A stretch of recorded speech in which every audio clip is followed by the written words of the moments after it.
So, good evening, all. I am Rohan from Science Integra. So, I welcome you all to the 10th webinar of Maha Smiles Cleft Care for Every Child. So, I would like to introduce you all to Dr. To Renu Mehta. She is the area director of Smile Trains India. So, over to you, Renu. Thank you, Rohan. Good evening, everyone. You all may know what Smile Train is all about, but to tell you, it is the world's largest cleft-focused NGO, and we support safe, quality care for children globally. We enable them the opportunity to live full and healthy lives. And in India, we work through a network of partner hospitals. Currently, we have 127 partner hospitals, which have been with us for over 2 decades now. And over 2 decades, we have supported over 740,000 surgeries so far. Smile Train entered into a collaboration with Foxy in 2019, and we are very, very grateful for this partnership. And today I would like to share this initiative, which has been now almost a year old, which is focused in Maharashtra, which is Maha Smiles, Cleft Care for Every Child. Now, this initiative is a CSR collaboration between Bajaj FinServ and Smile Train India. And we aim to build awareness through, through Foxy, the network of EMOCs, for children who are born with cleft in Maharashtra. And we aim to enable at least 800 8,000 life transforming surgeries in over the period of coming 36 months. We need to create awareness on the importance of timely intervention, what treatment is available, and what are the timelines of cleft care. In Maharashtra, we have currently 11 hospitals under our empanelment across 10 cities. And if you come across any of the cleft children, please go, you may call our toll-free cleft line, which is 1-800-103-8301. So, or you can reach us at our website. Today, it is my privilege to introduce Dr. Rashmi Kahar. And Dr. Rashmi, over to you to take this evening webinar forward. Thank you so much, Dr. Renu Mehta, madam. Thank you for this opportunity and collaborating with AMOX for this Maha Smiles Cleft Care for Every Child webinar series. As an AMOX executive, me, Dr. Sujit Konkar and Dr. Jaya Kore-Tilaskar extend a very warm welcome to all of you to this webinar. Today, we have this 10th webinar all over Maharashtra.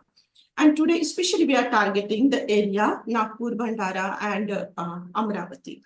So, and we have two eminent speakers, Dr. Dave and Dr. Chaitanya Shembekar, and who will be talking about this topic. And to add to the the great value addition of today's webinar is our guest of honor, Dr. Pradnya Changade, madam. And I would like to introduce madam to the house. As we all know, Dr. Pradnya Changade, madam, I extend a very warm welcome to you from AMOX side. Madam is additional professor at SAN Hospital. Can you put Madam CV, Rohan, if you are there?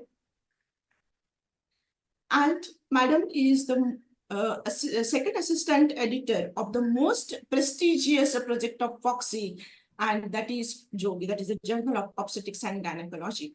She's a recipient of many awards, like in 2024, she has Foxy Movie Called Korean Award, and many awards and paper presentations to her credit. And I should add one personal line, one personal touch to her CV, that for all the parents whose children are studying in Mumbai, in the medical colleges, madam is really a very strong support. She is a very popular teaching faculty in Mumbai. I welcome you, madam, and I would like to request you to kindly bless this webinar with your pearls of wisdom. Yeah. So thank you, Dr. Rashmi, for the kind introduction. I would like to thank AMOX President, Dr. Kiran Kurtopoti, sir, the Secretary of AMOX, Dr. Vipin Pandit, sir, all the office bearers of AMOX, the convener of today's workshop, Dr. Sujit, And you are the moderator, Dr. Rashmi. Thank you for extending a warm invite to me. Cleft lip and cleft palate is very important for all the obstetricians because we play a very important role in early detection, early diagnosis, counseling the parents. It has a very important role. We all know that as obstetricians, we need to give a complete, picture to the parents about, how things will be ahead. As obstetricians, the role of, what we play in breastfeeding of these children, because we all know that they have so many complications like glue ears, dental problems, repeated infections. So we all know that there are various positions, various feeding, like the Haberman's feeders, there are dental plates, there are various positions that the mother can adopt. The infections can be prevented by giving proper positions, burping the baby. So, and we all know that, it is all going to stimulate the orofacial development of the children. And we really have a very important role in the parents' life, and we as obstetricians should really give importance to this subject, and we have to esteem speakers who are going to guide us about the management of this particular cleft lip and cleft palate, and I'm looking forward to hearing from both of them. So thank you for having me here, and I'm really looking forward to the lectures. Thank you so much, Pradna Madam, for your kind words. And as we went into the depth of this series of webinars, we came to know about the extent of this problem and everything about it. And really, we are fortunate to have Dr. Chaitanya Shembekar and Dr. Himanshu Dave with us today. And thank you for joining with us, Madam. Over to Jaya for scientific session. Thank you so much.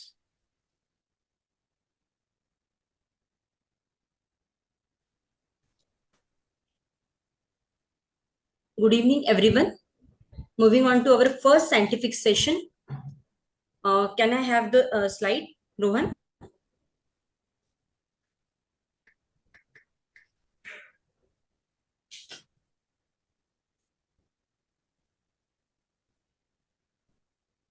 Rohan, please present. Please change the slide.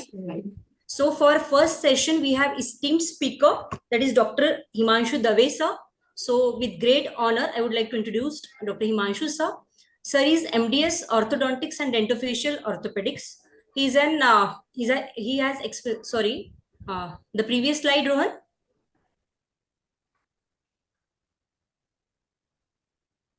Rohan. Okay. So sir has experience of more than a decade in exclusive orthodontic private practice he has in Mumbai, and has a great interest in cleft and craniofacial orthodontics. He has completed his bachelor's in dental surgery from Government Dental College and Hospital, Mumbai in 2008, and MDS from prestigious AIMS, New Delhi in 2012. Because of his interest, he has done clinical fellowship in cleft and craniofacial orthodontics at Changgung Memorial Hospital from Taiwan in 2014.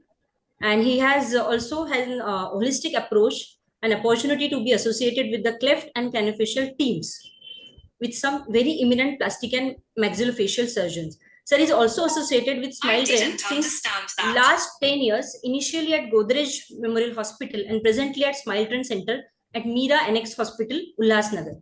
So he has publications in the field of orthodontics in international journals and is regularly invited as speaker for orthodontic and cleft conferences. So we welcome you, sir, and we are eager to listen to you, sir. Over to you, Dr. Himanshu, sir. Yeah, so I will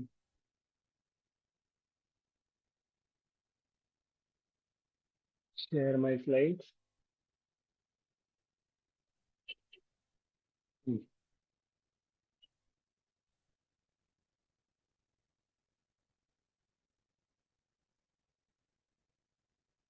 So, good evening, everyone.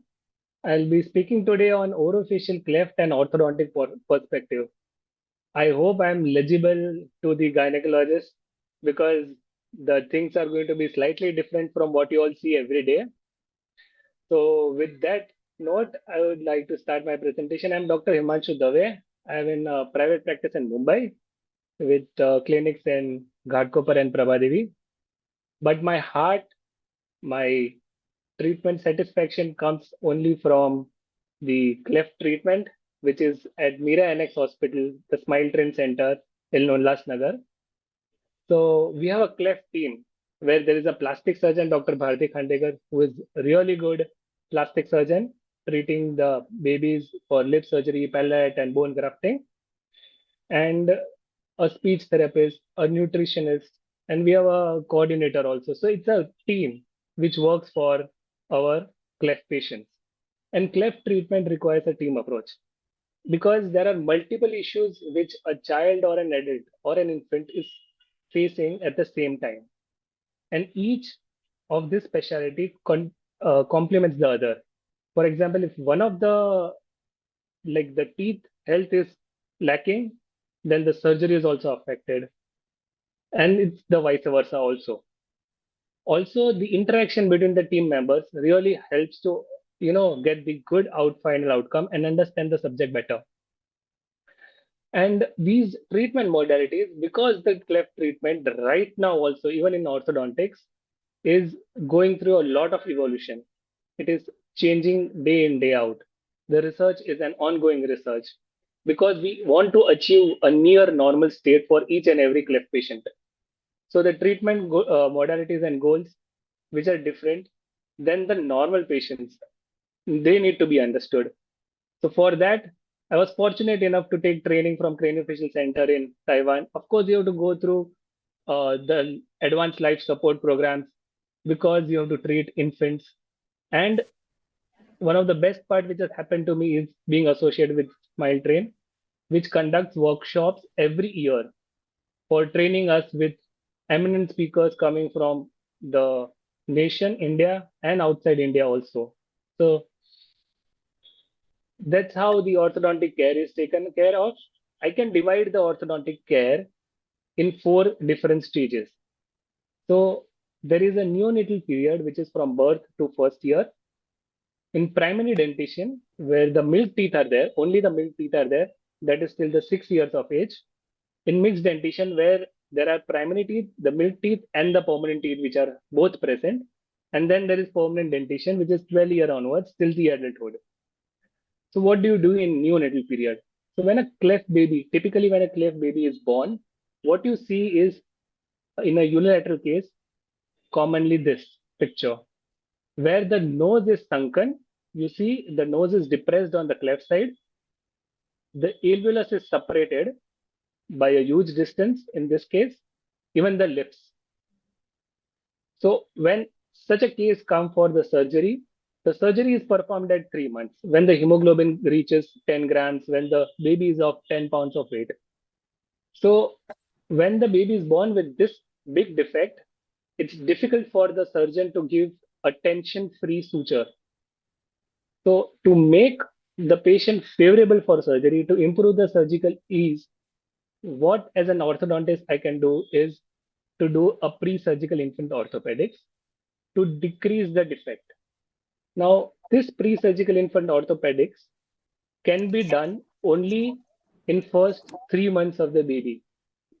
So it is imperative for us to get the baby at 1 week or 2 weeks of age, or maximum in first month. Only then we can utilize the principle for which it has been made for. So there was a scientist by the name Matsuo in 1984. What he did was he used to mold the ear auricle for those babies born with ear defects. So according to the principle, due to presence of maternal estrogen in the babies in first 3 months of the age, there is a lot of hyaluronic acid which is present in the cartilage, due to which the cartilage has decreased cross-linking of the collagen, which makes it more moldable. And this maternal estrogen, which makes the cartilage moldable, it decreases by 3 months of age. So we need to use this golden period So we need to get the referrals at this stage, especially in wide cleft cases and severe cases like bilateral cases. So when you get a baby, an infant at 2 weeks, what we do is we take dental impressions. So these are with the latest elastomeric materials where the chances of baby having regurgitation or any other issues are not there. So we take a negative impression of the baby's alveolus. We make a positive replica of it on a cast dental stone, and the defect is filled so as to mimic the normal.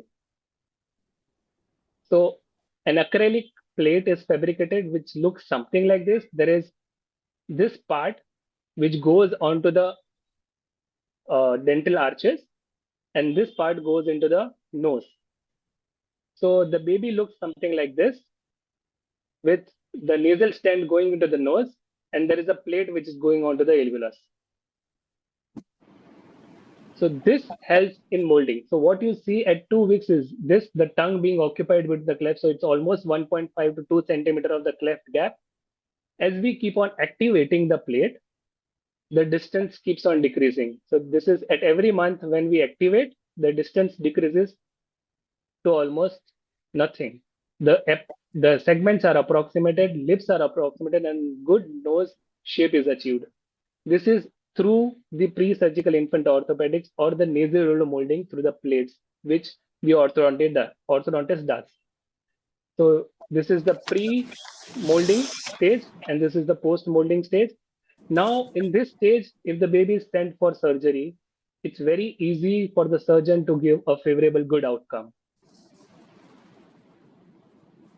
This is the post-surgery. You see almost near normal. The cleft side and the not cleft side nostril is looking almost similar. Even the lip closure is so nicely done. This is the same patient at 1 year, 4 months.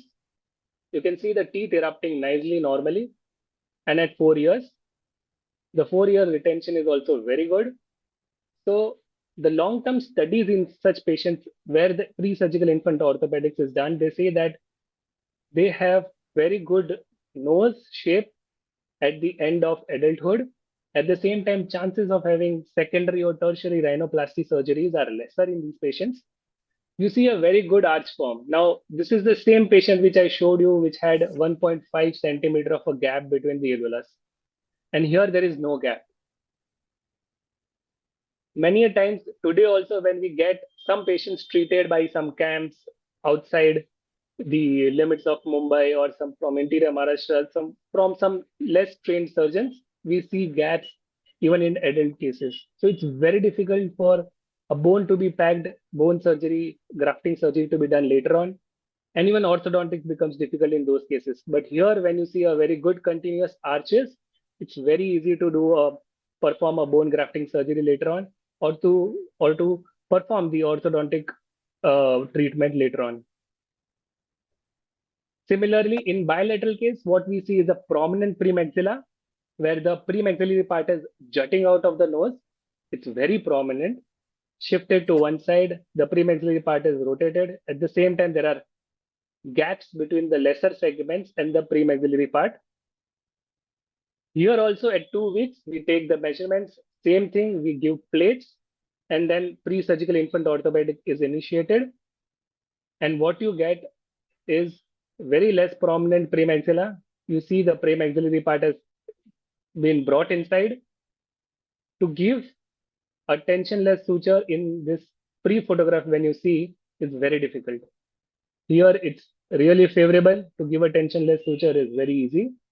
And when you get such good surgical outcome in such difficult severe cases, it becomes really important for us to get babies at 2 weeks and do pre-surgical infant orthopedics. So all these long-term studies, they really are promising for pre-surgical infant orthopedics. So now what to do at 1 to 6 years of age? When the baby has, the cleft babies, they have milk teeth. So when the cleft babies, they have milk teeth, we might not do any orthodontics, but it's really important for us to maintain the oral hygiene of the patient. So if the oral hygiene, that is, if the patient has a lot of cavities and caries, it's a type of infection. So when there is a lot of cavities and caries in the patient's teeth, it's difficult to perform orthodontics. It's difficult to give a good surgical outcome because infection can also impair the surgical outcomes. So it's important to give patients good oral hygiene instructions. So generally the brushing is started when the infant is born. So how to do brushing when there are no teeth? You take a damp cloth with a clean cloth and a water and just move over the alveolus. Remove the milk part, milk remnants. That is how you do brushing for the neonates. When the teeth they start erupting, once the teeth they start erupting, you start using the brush. So in the early stages, parents can help kids brush. So a slight amount of kid toothpaste can be taken and brushing can be performed. As the teeth they start erupting, maybe at 6 years of age, a pea-sized toothpaste can be taken and brushing can be done. But many a times what we see in cases is this. Now, if the patient comes something like this, then it's impossible for us to do any orthodontic treatment. It's impossible for the surgeon to do bone grafting. So we don't want all these things.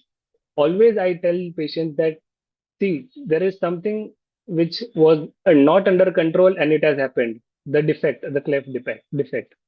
But the teeth, the maintenance of the teeth, the maintenance of the post surgery is in our hands. That we can improve. And that's really important, especially in cleft patients, because these are from a poor background many a times who are coming to our center and the parents are neglecting. So they go every day and eat kurkure instead of normal meals. And the brushing is not proper. So this is the stage that is from 1 year to 6 years of age in the milk dentition, where we give them, impart them good oral hygiene practices. So what are other teeth problems which are specific to the cleft patients? So other teeth problems which are specific to the cleft patients, there are sometimes missing teeth in the cleft area. Sometimes the teeth are smaller in size. Sometimes the teeth are malformed. They are malpositioned. Sometimes the teeth don't descend into the oral cavities. At the same time, there are jaw problems in the cleft patients. There are collapsed jaws, especially the upper jaw is collapsed and it is hypoplastic. And the reason is there are two reasons. One reason is because of cleft defect itself, and second is the scar tissue, which makes the upper jaw hypoplastic. In bilateral cases, you might see a prominent upper jaw because of the presence of prominent premaxillary part. So what do you do in hypoplastic maxilla? Here is a case where you see there is a hypoplastic maxilla. You see a concave face profile. The lower teeth are visible in the smile. The lower teeth you can see here are ahead of the upper teeth. So here what we need to do is to get the maxilla outside. Normally, the maxillary teeth are overlapping the mandibular teeth. Here, it's the other way around. The mandibular teeth are overlapping the maxillary teeth because maxilla is small. So what we need to do is something called as reverse pull headgear we give to the patients. Now, this is an orthopedic appliance which moves the bone. So it is an extraoral appliance which pulls the maxilla outside. So what we have in that is in before pictures, the mandible which is prominent, mandible which is outside the mandible, maxilla is improved to a straight profile, from concave to straight profile, and maxillary teeth which are visible and maxillary teeth are outside the mandibular teeth. This we can achieve from 6 years to 12 years of age when the growth is going on, because it utilizes the pubertal growth phase where a rapid growth is going on. So if we pull the maxilla during this stage, it responds, and from hypoplastic maxilla, we can get a normal maxilla. So now the latest improvisation in this technique is by giving mandibular rigid fixation plates and pulling the maxilla using these plates instead of an extraoral appliance where the patient compliance has issues because patient cannot carry that onto school or while playing. So this is a good improvement in that, which we have incorporated in our practice. Here also you see the mandibular, the lower jaw teeth, which are outside in the precondition. In the post, you get the upper teeth, which are outside because the maxilla is pulled forward. In bilateral cases, what you see is a prominent premaxilla. For example, you see here in the precondition, the premaxillary part has descended down. It's almost touching the lower lip. At the same time, it's very prominent. With some orthodontic appliances, we can get the premaxillary part up. At the same time, we can take it inside. So this was the patient who had come. This is the same patient who had come with this prominent premaxilla. It's difficult for him to close the lips also. So this is the premaxilla and difficult to close the lips. And patient is, just getting conscious about his looks because he's entering after 4 years of age, the patient gets conscious about his looks. Also, they are conscious about the teasing of their peers. So when you do some treatment to get the premaxillary part inside, the patient is able to close the lips. He's more confident in the school. It helps psychological well-being of the patient. At 8 to 10 years of age, what is to be done is the bone grafting. Till now, what we had done, the surgeries were the lip surgery, which is a soft tissue surgery, and the palate surgery, which is which is also a soft tissue surgery. Now what comes is the hard tissue surgery, which is for the maxilla. So the bone defect has to be filled with a grafted bone, which is a cancellous graft, which is taken from the iliac crest. So before grafting, like how before lip surgery to get a good result, we need pre-surgical infant orthopedics. Same way, before the bone grafting, a bone grafting orthodontics has to be performed, in which we have to expand the jaw. So why do we need to expand the jaw? For example, in this case, when you see the maxilla, both the lesser and greater segment, they are collapsed. They are in triangular shape because in the center, the maxilla doesn't have a suture. It's a cleft defect. So the segments have collapsed over each other. There is no center bone which is holding it. So this is a typical picture what you get to see in 8-year-old cleft child. Here, what we need to do to pack the bone here, we need to expand the jaw. Only then we get space to pack the bone inside. So we put an expander, at the same time an appliance, orthodontic appliance is put, and what you get is a very good expanded upper jaw. So now it's easy for the surgeon to pack the bone inside, and the success of the surgery is highly improved. This is an international standard which is followed at our center. Similarly, another case where again you see post bone grafting, you see the closure of fistula, the closure of the defect, very nicely done. So this is what we need to achieve, a near normal maxilla. What do you do in permanent dentition orthodontics? So what is permanent dentition orthodontics? Is when all the permanent teeth they have come. So now what we need to achieve is the final outcome of the patient. The patient is going to be with whatever outcome we give for a lifetime. So simple orthodontics with some fillings can give a good results in this stage. For example, here when you see again the maxilla is hypoplastic, maxillary teeth are behind the mandibular teeth. You see the smile is not good. In these patients where the bite is also not proper, the chewing efficiency is also decreased. So we give orthodontic appliance, we get a good arch form. At the same time, we get the maxillary teeth outside the mandibular teeth, we get a good bite. And what we achieve is this after the orthodontic treatment. So even this is not near normal. because of the spaces seen in the dentition. You see in the smile, it's still not aesthetically perfect or normal. I don't want to make the patient beautiful, but we need to achieve normalcy. So when we do those small fillings or veneers, they are called as, what we achieve is a very pleasant smile or near normal. And the patient is also really confident about this.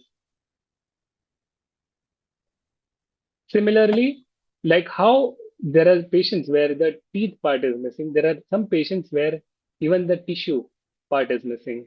For example, in this, the fistula was, the surgeon was unable to close the fistula because of very attached tissue. The flap was very difficult. So what we did was we did orthodontics to get the maxillary teeth in the right place, to get the right bite, to align the teeth. This is after the orthodontics what we achieve, but this is still not near normal. So we need to do some prosthetic rehabilitation, prosthodontic, where a bridge is placed onto the front teeth, and onto the bridge there is a button for the replacements of the tissues. These are the tissue prosthetic replacements.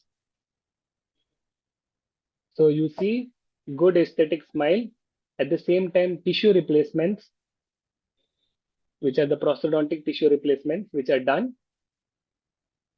And patient is really happy because she doesn't have to worry of water or any liquid coming out from the nose.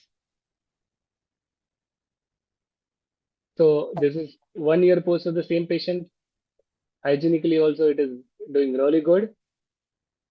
In bilateral cases, again what we see is sometimes denuded bones, prominent premaxilla or descended premaxilla. So these patients, they have huge aesthetic problems. So they are also put onto the orthodontic appliances. The teeth are moved from a prominent and descended position to a good position. You see there are multiple missing teeth. Now all these multiple missing teeth which are there inside the bone, they are brought down orthodontically with forced extrusion down, and a bridge work is done to get a very pleasant, good smile. The patient is really happy to have a normal smile. Sometimes just orthodontics and prosthodontics is not enough. We need to take help of surgical, especially in adults after 18 years of age, where we need to move the maxilla and mandible. For example, in this case, where you see the maxilla is apoplastic, there's a prominent mandible. You see the smile, only the mandibular teeth are seen. There is a huge cleft defect and the maxillary teeth inside the mandibular teeth.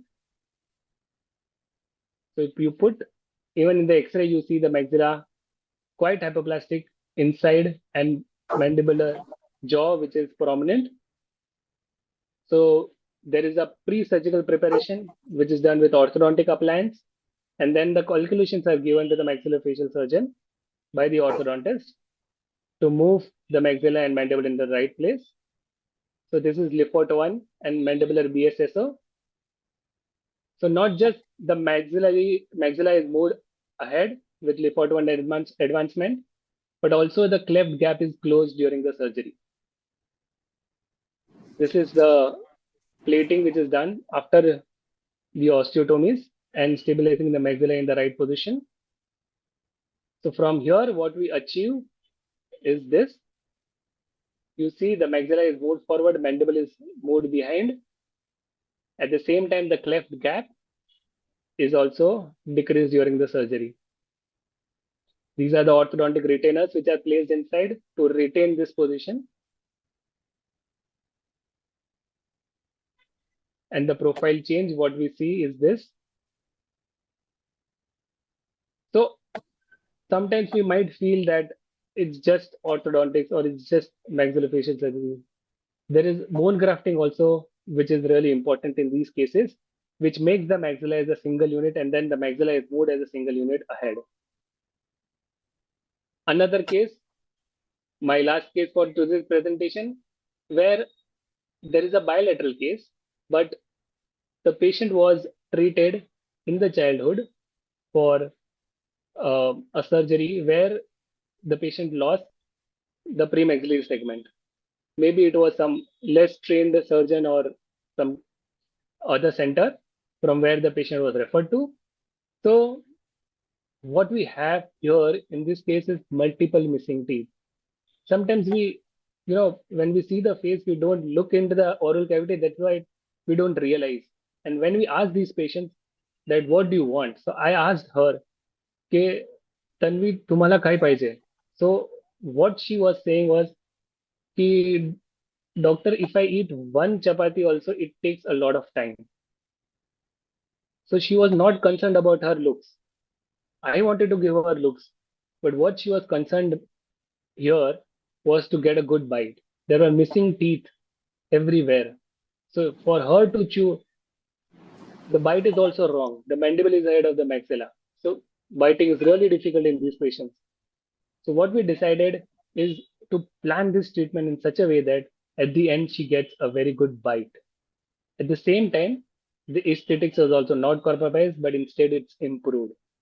So what we decided was to do a mandibular osteotomy where the mandibular segments, all these osteotomies which are orthognathic surgeries are done with scarless techniques. So where all the osteotomies are performed from intraoral. So a mandibular osteotomy, mandible was cut and the distance decreased. So from here, after doing the orthodontic treatment and the orthognathic treatment, and of course the teeth rehabilitation, what we got was this. Now see, the nutrition level also improves. At the same time, aesthetics also improves.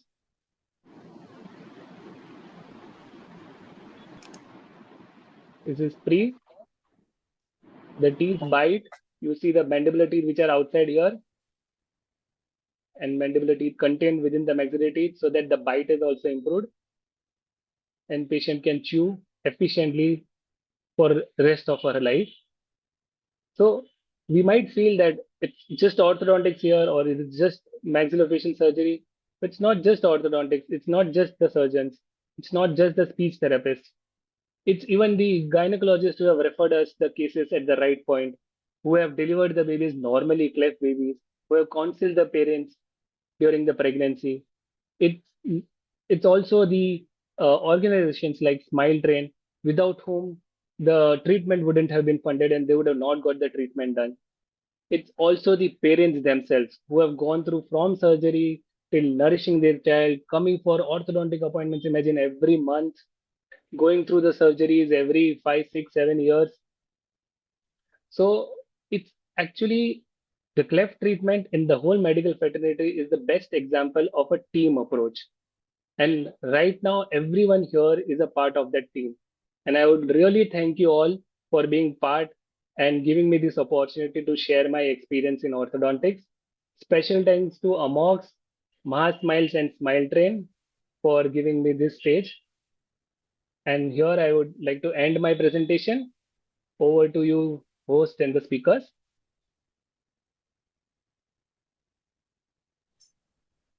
It was very lucid and elaborative talk, sir. I would like to request Dr. Sujit sir for his views.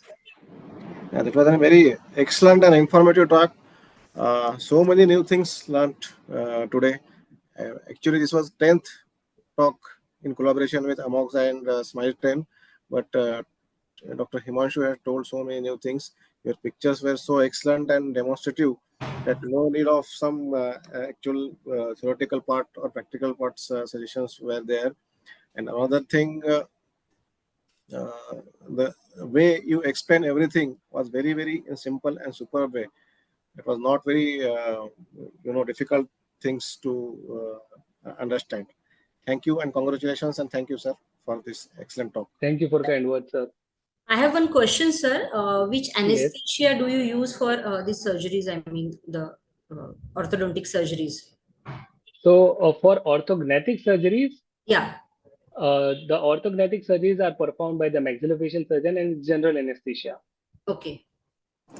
And for the plate fixation, or sometimes we use screws inside the bones, For that, even local anesthesia is okay. Okay. But those are for smaller surgeries. But orthognathing surgeries where the bone is cut, it's always general anesthesia, which is used by maxillofacial surgeons. And if, sir, one patient requires like more than 2-3 surgeries, then every surgery is covered under Smile Train. What's the thing? Is there any limit? So basically, Smile Train has a very organized way of dealing with the number of surgeries.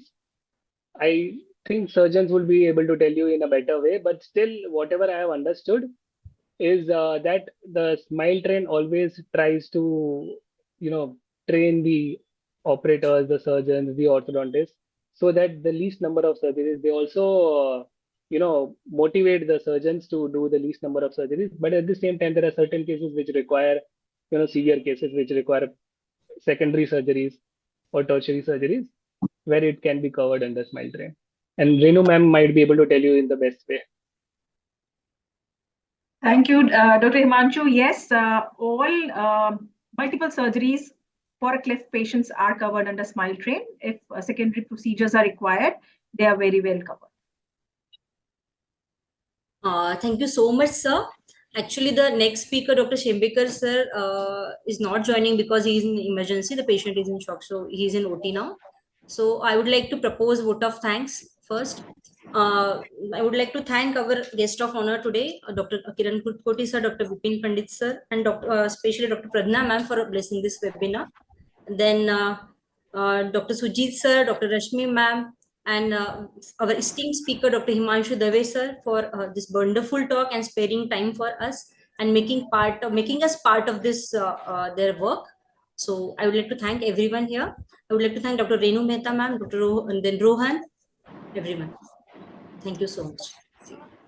Thank you. Thank you, everyone. Thank you. Thank you.